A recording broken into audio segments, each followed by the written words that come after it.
ആണ്ടുവട്ടത്തിലെ 32-ാം ഞായറാഴ്ച ആയ ഇന്ന് നമ്മൾ ലാറ്ററൻ ബസിലിക്കയുടെ പ്രതിഷ്ഠയെ തിരുനാളായി കൊണ്ടാടുകയാണ്. നമ്മളിന്ന് വായിച്ചു കേൾക്കുന്ന വചനഭാഗങ്ങൾ ദേവാലയവുമായി ബന്ധപ്പെട്ട വചനഭാഗങ്ങളാണ്. എസെക്കിയേൽ പ്രവാചകൻ്റെ പുസ്തകത്തിലെ 47-ാം അധ്യായത്തിൽ നിന്നുള്ള ആദ്യ വായനയിൽ ദേവാലയത്തിൽ നിന്ന് ഒഴുകുന്ന ഒരു വലിയ കൃപയുടെ നദിയെക്കുറിച്ച് ഉള്ള പ്രവചനമാണ്.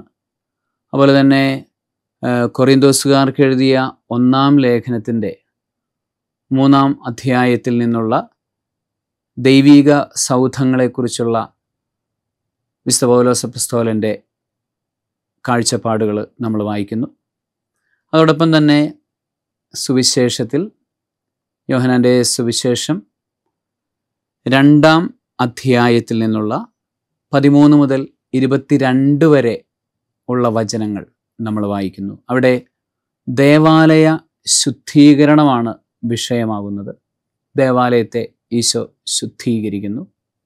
ഈശോ കോപാകുലനാകുന്ന ഒരു രംഗമാണ് നമ്മളവിടെ കാണുന്നത്. ഈശോ എപ്പോഴെല്ലാം കോപാകുലനാകുന്നു എന്നത് നമ്മൾ പരിശോധിക്കുമ്പോൾ നമ്മൾ ആ ദൈവീകമായ കൃപാവരങ്ങൾക്ക് വിരുദ്ധമായി ആളുകൾ നിൽക്കുമ്പോൾ അല്ലെങ്കിൽ സാഹചര്യങ്ങൾ നിൽക്കുമ്പോൾ ആണ് ഈശോ ഇടയ്ക്കെങ്കിലും കോപാകുലനാകുന്നത്. അത്തരത്തിലുള്ളൊരു രംഗമാണ് നമ്മൾ കാണുന്നത്. പ്രത്യേകിച്ച് ഇവിടെ ഒരു ദേവാലയത്തിന് യോജിക്കാത്ത രീതിയിൽ, പ്രത്യേകിച്ച് ദേവാലയത്തിന് വിരുദ്ധമായ വിപരീതമായ പ്രവൃത്തി അവിടെ അരങ്ങേറുമ്പോഴാണ് ഈശോ കോപാകുലനാകുന്നത്. നമ്മൾ വായിക്കുന്നത് ഇങ്ങനെയാണ്: ആടുകളെയും കാളകളെയും പ്രാവുകളെയും വിൽക്കുന്നവരെയും അതുപോലെ തന്നെ നാണയ മാറ്റക്കാരെയും അവിടുന്ന് കോപത്തോടുകൂടെ അവരെ ഇല്ലായ്മ ചെയ്യാനായിട്ട്, അവരെ അവിടെ നിന്ന് നിഷ്കാസനം ചെയ്യാനായിട്ട് ഈശോ ശ്രദ്ധിക്കുന്നു എന്നാണ് നമ്മൾ വായിക്കുന്നത്. വിശുദ്ധ പൗലോസ് അപ്പോസ്തലൻ കൊളോസ്സുകാർക്ക് എഴുതിയ ലേഖനത്തിൽ പറയുന്നുണ്ട്, വിഗ്രഹാരാധന തന്നെയായ ദ്രവ്യാസക്തി എന്ന്. അതായത് ദ്രവ്യാസക്തിയോടുകൂടെ ദേവാലയത്തിൽ പെരുമാറിയിട്ടുള്ള ആളുകൾ അവർ യഥാർത്ഥത്തിൽ ദേവാലയത്തിന് വിരുദ്ധമായ വിഗ്രഹാരാധന തന്നെയാണ് അവിടെ നടത്തിക്കൊണ്ടിരുന്നത്. അവർ യഥാർത്ഥത്തിൽ ദേവാലയത്തെ ഡെസക്രേറ്റ് ചെയ്യുകയായിരുന്നു. ദേവാലയത്തിൻ്റെ ആ ശുദ്ധിയെ നശിപ്പിക്കുന്ന തരത്തിലുള്ള പ്രവൃത്തിയാണ് അവർ ചെയ്തത്. അതുകൊണ്ടാണ് ഈശോ അവിടെ കോപാകുലനാകുന്നത്. നമ്മൾ സഭയുടെ ചരിത്രം പഠിക്കുമ്പോഴും അതുപോലെ തന്നെ പഴയ നിയമം പഠിക്കുമ്പോഴും ഈശോയുടെ ആ സാന്നിധ്യത്തിലുള്ള സുവിശേഷങ്ങൾ പഠിക്കുമ്പോഴും പിന്നീട് പുതിയ നിയമത്തിലെ മറ്റു പുസ്തകങ്ങളൊക്കെ പഠിക്കുമ്പോഴും നമ്മൾ കോപത്തെ, ദൈവീകമായ കോപത്തെക്കുറിച്ച് നമ്മൾ പലയിടങ്ങളിലും വായിക്കുന്നുണ്ട്. പഴയ നിയമത്തിലുടനീളം കോപാകുലനായ ദൈവത്തെ നമുക്ക് കാണാനായിട്ട് സാധിക്കുന്നു. പ്രത്യേകിച്ച് പഞ്ചഗ്രന്ഥിയിലൂടെ കടന്നു പോകുമ്പോഴും അതുപോലെ തന്നെ ആ സങ്കീർത്തനങ്ങളും മറ്റും ആ പോയറ്റിക്കായിട്ടുള്ള ഭാഗങ്ങളിലൂടെ കടന്നു പോകുമ്പോഴും അതുപോലെ തന്നെ ചരിത്രപരമായ ഗ്രന്ഥങ്ങളിലൂടെ കടന്നു പോകുമ്പോഴും പ്രത്യേകിച്ച് പ്രവാചകന്മാരിലൂടെ കടന്നു പോകുമ്പോഴൊക്കെ കോപാകുലനായ ദൈവത്തെ നമുക്ക് കാണാനായിട്ട് സാധിക്കും. എന്നാൽ ഇത് പഴയ നിയമത്തിൻ്റെ മാത്രം പ്രത്യേകതയല്ല, പുതിയ നിയമത്തിലും കോപാകുലനായ ദൈവത്തെ നമുക്ക് കാണാനായിട്ട് സാധിക്കും. നമ്മൾ ഇപ്പോൾ വായിച്ചു കേട്ട ഈ ഒരു വചനഭാഗം അതിൻ്റെ ഒരു നേർക്കാഴ്ചയും ഉദാഹരണവുമാണ്. പിന്നെ അതുപോലെ തന്നെ ഈശോ ചില പൈശാചികമായ ബന്ധനങ്ങൾ അഴിക്കുന്ന സ്ഥലങ്ങളിൽ ചിലയിടങ്ങളിൽ ഈശോ കോപാകുലനാകുന്നത് കാണുന്നുണ്ട്. അതുപോലെ തന്നെ ഈശോ പത്രോസ്ലീഹയോട് കോപത്തോടുകൂടെ പെരുമാറുന്നതായിട്ട് നമ്മൾ കാണുന്നുണ്ട്. അപ്പോൾ ഈശോയുടെ ആ ഒരു ചില സമയങ്ങളിൽ ഈശോ കോപാകുലനാകുന്നത് അതൊരു ഹോളി ആങ്കർ, വിശുദ്ധമായ കോപം, അത് ഈശോ പ്രയോഗിക്കുന്നതായിട്ട് നമ്മൾ കാണുന്നുണ്ട്. പിന്നീട് നമ്മൾ അപ്പസ്തോലന്മാരുടെ പ്രവർത്തനങ്ങളിലൂടെ വായിച്ചു വരുമ്പോഴും ആ അപ്പസ്തോലന്മാർ കോപത്തോടുകൂടെ സംസാരിക്കുകയും പറയുകയും ഒക്കെ ചെയ്യുന്നത് കാണുന്നുണ്ട്. പത്രോസ്ലീഹ നമ്മൾ അങ്ങനെ കാണുന്നുണ്ട്. അതുപോലെ തന്നെ പൗലോസ്ലീഹയുടെ ലേഖനങ്ങളിൽ കോപാകുലനായ പൗലോസിനെ നമുക്ക് ചിലയിടങ്ങളിലെങ്കിലും നമുക്ക് കാണാം. പൗലോസ്ലീഹ തന്നെ ദൈവത്തിൻ്റെ കോപത്തെക്കുറിച്ച് പറയുന്ന സ്ഥലങ്ങളുണ്ട്. പ്രത്യേകിച്ച് റോമാക്കാർക്ക് എഴുതിയ ലേഖനത്തിൻ്റെ ആദ്യ അധ്യായത്തിൻ്റെ 18-ാം വാക്യത്തിൽ ദൈവത്തിൻ്റെ ക്രോധം ആകാശത്ത് പ്രത്യക്ഷമായി എന്ന് പറയുന്നൊരു ഭാഗം നമ്മൾ വായിക്കുന്നുണ്ട്. അപ്പോൾ അങ്ങനെ ദൈവത്തിൻ്റെ കോപം പൗലോസ്ലീഹയുടെ ലേഖനങ്ങളിലും അതുപോലെ തന്നെ മറ്റ് ഗ്രന്ഥങ്ങളിലും പ്രത്യേകിച്ച് വെളിപാട് പുസ്തകത്തിലൂടെ കടന്നു പോകുമ്പോഴും കോപാകുലനായ ദൈവത്തെ നമുക്ക് കാണാനായിട്ട് സാധിക്കുന്നുണ്ട്. പ്രത്യേകിച്ച് കോപത്തോടുകൂടെ മനുഷ്യരെ അല്ലെങ്കിൽ ആ പാപഗ്രസ്തമായ അവസ്ഥകളെ നിഷ്കാസനം ചെയ്യുന്ന ദൈവത്തെ, പ്രത്യേകിച്ച് വെളിപാട് പുസ്തകത്തിൻ്റെ ആദ്യ അധ്യായങ്ങളിൽ 7 സഭകളോട് പുത്രനായ ദൈവം പ്രത്യക്ഷപ്പെട്ട് സംസാരിക്കുന്ന ആ മേഖലകളിൽ, ആ രംഗങ്ങളിലൊക്കെയും കോപത്തെക്കുറിച്ച് നമ്മൾ കാണുന്നുണ്ട്. ദൈവത്തിൻ്റെ കോപം, ഇത് ദൈവത്തിൻ്റെ കോപം എന്ന് പറയുന്നത് അതിനെ ഒരു ഹോളി ആങ്കർ അല്ലെങ്കിൽ വിശുദ്ധമായ പരിശുദ്ധമായ കോപം, അങ്ങനെയാണ് ബൈബിൾ അവതരിപ്പിക്കുന്നത്. ഇത് നമ്മളുടെയൊക്കെ വ്യക്തിപരമായ ജീവിതത്തിലേക്ക് കടന്നു വരുമ്പോൾ ഇത്തരത്തിലുള്ളൊരു ഹോളി ആങ്കർ ചിലയിടങ്ങളിൽ ചില വ്യക്തികൾ ആവശ്യമുണ്ട്. പ്രത്യേകിച്ച് പ്രവാചക തുല്യമായ കടമകൾ നിറവേറ്റേണ്ട ഇടങ്ങളിൽ നമുക്ക് ചെറിയ കോപം, വിശുദ്ധമായ പരിശുദ്ധമായ കോപം നമുക്ക് ആവശ്യമായി വരും. അത് എങ്ങനെ വിവേകത്തോടുകൂടെ ഉപയോഗിക്കണം എന്ന് നമ്മൾ പഠിക്കേണ്ടി വരും. പ്രത്യേകിച്ച് ഇപ്പോൾ കുട്ടികളെയൊക്കെ നിയന്ത്രിക്കുന്ന നേരങ്ങളിൽ നമ്മൾ അവരോട് സൗമ്യതയോടുകൂടെ വേണം അവരോട് പെരുമാറാൻ. അതുപോലെ തന്നെ അവരെ പ്രൊവോക്ക് ചെയ്യാതെ നമ്മൾ പെരുമാറാനായിട്ട് ബാധ്യതയുണ്ട്. പക്ഷേ ചില സമയങ്ങളിലെങ്കിലും ചില കാര്യങ്ങൾ വ്യക്തതയോടുകൂടെയും ശക്തിയോടുകൂടെയും അല്പം കോപം കലർത്തിയും പറയേണ്ടതായിട്ട് വരും. അവരെ മുറിവേൽപ്പിക്കാതെ തന്നെ അവരോട് പറയേണ്ടതായിട്ട് വരും. അതുപോലെ തന്നെ സഭയിൽ പ്രത്യേകിച്ച് വൈദികരും പ്രവാചക തുല്യമായ കടമകൾ നിർവഹിക്കുന്നവരുമായിട്ടുള്ള വ്യക്തികൾ ചിലപ്പോൾ സഭയിൽ കോപത്തോടുകൂടെ ചിലപ്പോൾ സംസാരിക്കേണ്ടതായും നിലപാടുകൾ എടുക്കേണ്ടതായിട്ടും വരും. അപ്പം അത് വളരെ ബിബ്ലിക്കലായിട്ടുള്ള അല്ലെങ്കിൽ ദൈവവചന ബന്ധിതമായിട്ടുള്ള കാര്യമാണ്. ഇത് വിശുദ്ധന്മാരുടെ ജീവിതത്തിലേക്ക് കടന്നു പോകുമ്പോഴും നമുക്ക് ഇത് മനസ്സിലാവുന്നുണ്ട്. നമ്മൾ വിശുദ്ധരുടെ ജീവിതത്തിൽ പ്രത്യേകിച്ച് നമ്മൾ പറഞ്ഞതുപോലെ അപ്പസ്തോലന്മാരിൽ നമ്മൾ ഈ കോപം നമ്മൾ കാണുന്നുണ്ട്. അതുപോലെ തന്നെ മറ്റു വിശുദ്ധന്മാർ, ഇപ്പോൾ വിശുദ്ധ വിൻസെൻ്റ് ഡി പോൾ കോപാകുലനായൊരു വ്യക്തിയായിട്ടാണ് സ്വയം അദ്ദേഹം പറയാറുള്ളത്.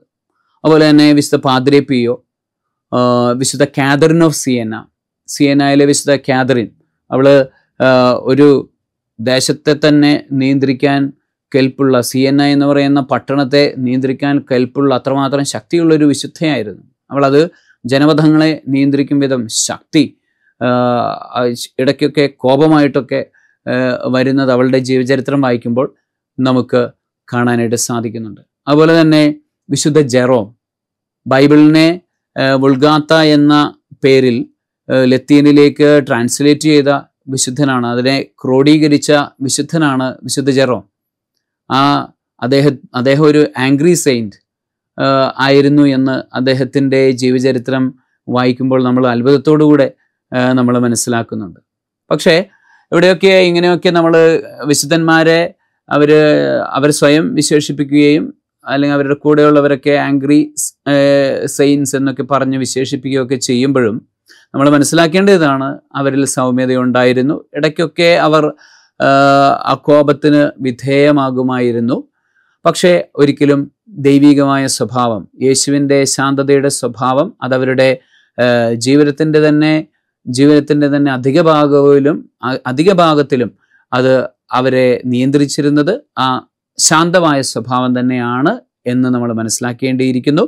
ചിലയിടങ്ങളിൽ മാത്രമാണ് അവർക്ക് അങ്ങനെ ഉണ്ടായിരുന്നത്, കോപമുണ്ടായിരുന്നത് എന്ന് നമ്മൾ മനസ്സിലാക്കേണ്ടിയിരിക്കുന്നു.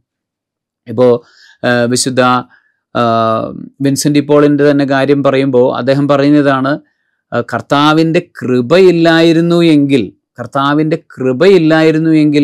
ഞാൻ പണ്ടേ നശിച്ചു പോയേനെ, കോപം മൂലം ഞാൻ പണ്ടേ നശിച്ചു പോയേനെ എന്നൊരു വാചകം അദ്ദേഹം പറയുന്നുണ്ട്. അപ്പോൾ കൃപയിലായിരുന്നു അദ്ദേഹം എന്ന് നമ്മൾ മനസ്സിലാക്കേണ്ടിയിരിക്കുന്നു. ആ കൃപയിൽ തന്നെയാണ് ആ കോപത്തെ ഉപയോഗിച്ചിരുന്നത് എന്ന് നമ്മൾ മനസ്സിലാക്കേണ്ടിയിരിക്കുന്നു.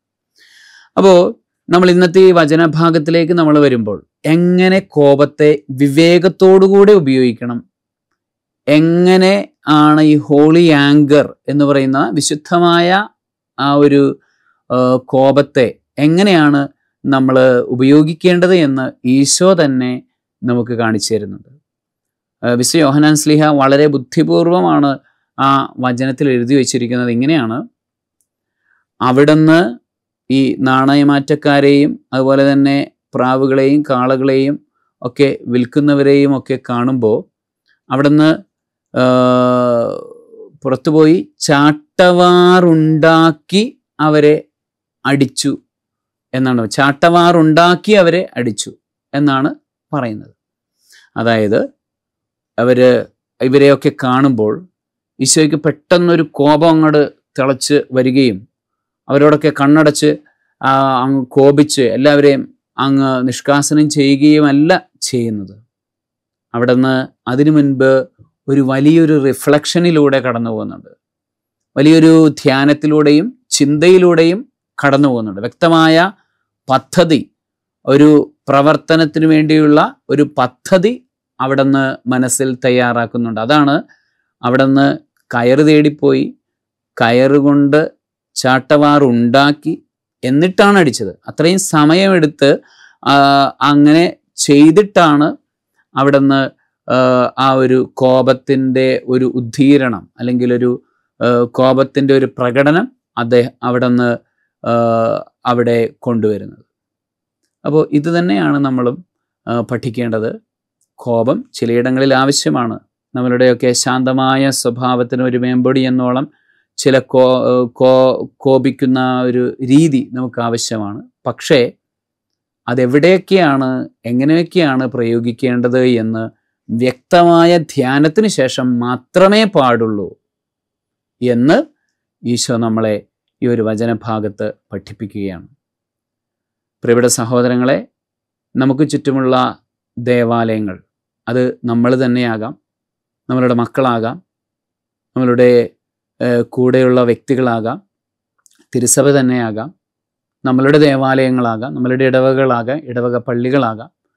അവിടെയൊക്കെയും ഈ ഒരു ശുദ്ധീകരണം ആവശ്യമാണ്. ആ ശുദ്ധീകരണത്തിന് ചിലപ്പോൾ നമുക്ക് കോപം ഉപയോഗിക്കേണ്ടതായിട്ടും വരും. പക്ഷേ അപ്പോഴും ശാന്തത കൈവിടിയാത്ത കോപമാണ് ഈശോ നമുക്കായി വച്ച് നീട്ടുന്നത്. സ്വഭാവത്തിൽ മാറ്റം വരുന്നില്ല. ചില അതിൻ്റെ പ്രയോഗങ്ങളിൽ മാത്രമാണ് മാറ്റങ്ങൾ വരുന്നത്. ബാഹ്യമായ ഒരു തലത്തിൽ മാത്രമാണ് അല്പം കോപത്തിൻ്റെ മേമ്പൊടി ചേർക്കപ്പെടുന്നത്. അതാകട്ടെ വിവേകത്തിൻ്റെ ശുദ്ധതയോടുകൂടെയാണ് അത് പരിശുദ്ധാത്മാവിൻ്റെ നിറവിൽ തന്നെ, കൃപയിൽ തന്നെയാണ് അത് ഉപയോഗിക്കുന്നത്. അപ്പോൾ നമ്മളുടെ അനുദിന ജീവിതത്തിൽ വിശുദ്ധമായ കോപത്തെ ഉപയോഗിക്കാനായി നമുക്ക് പരിശ്രമിക്കാം. നമുക്ക് വിശുദ്ധമായ കോപത്തെ ഉപയോഗിക്കും വിധം നമ്മൾ വളരണമെന്നുണ്ടെങ്കിൽ ആദ്യം നമ്മൾ അശുദ്ധമായ കോപത്തെ, അല്ലെങ്കിൽ നമ്മളിൽ നിന്ന് വരുന്ന പൈശാചികമായ 7 മൂലപാപങ്ങളിൽ ഒന്നാണ് കോപം. അത്തരത്തിലുള്ള ആ പാപകരമായ കോപത്തെ നിയന്ത്രിക്കാനായിട്ട് പഠിക്കുകയും അതിൽ നമ്മൾ എക്സ്പേർട്സായി മാറുകയും ചെയ്ത് കഴിയുമ്പോഴാണ്, ആ ശാന്തതയുടെ പരിപൂർണതയിലെത്തി നിന്ന് കഴിയുമ്പോഴാണ്, അതിൻ്റെ ഒരു നെക്സ്റ്റ് ലെവലിൽ മാത്രമാണ് നമുക്ക് ഈ വിശുദ്ധമായ കോപത്തെ ഉപയോഗിക്കാനായിട്ട് സാധിക്കുന്നത്. ആകയാൽ ഈ കോപത്തിൻ്റെ എല്ലാ തലങ്ങളെയും കുറിച്ച് തിരിച്ചറിയാനും നമ്മൾ ഏത് നിലയിലാണ് നിൽക്കുന്നത് എന്ന് മനസ്സിലാക്കാനും അതനുസരിച്ചിട്ട് ശാന്തതയിലേക്കാണ് വളരേണ്ടതെങ്കിൽ അത് ശാന്തമാകാനായിട്ട്, കൂടുതൽ ശാന്തമാകാനായിട്ടുള്ള ഒരു കൃപയ്ക്ക് വേണ്ടി നമുക്ക് പ്രാർത്ഥിക്കാം. ഇനി അതല്ല, അതിൻ്റെ ആ ശാന്തതയുടെ പരിപൂർണതയിൽ നമ്മൾ എത്തുന്നു എങ്കിൽ ആ കോപത്തെ കൃത്യമായി ഉപയോഗിച്ചുകൊണ്ട് നമുക്ക് ചുറ്റുപാടുകളിൽ നന്മ കൊണ്ടുവരുവാനും നമുക്ക് ശ്രമിക്കാം. ദൈവം നമ്മളെല്ലാവരെയും അനുഗ്രഹിക്കട്ടെ. വചനജായ വചനജായ വചനജായ വചനജായ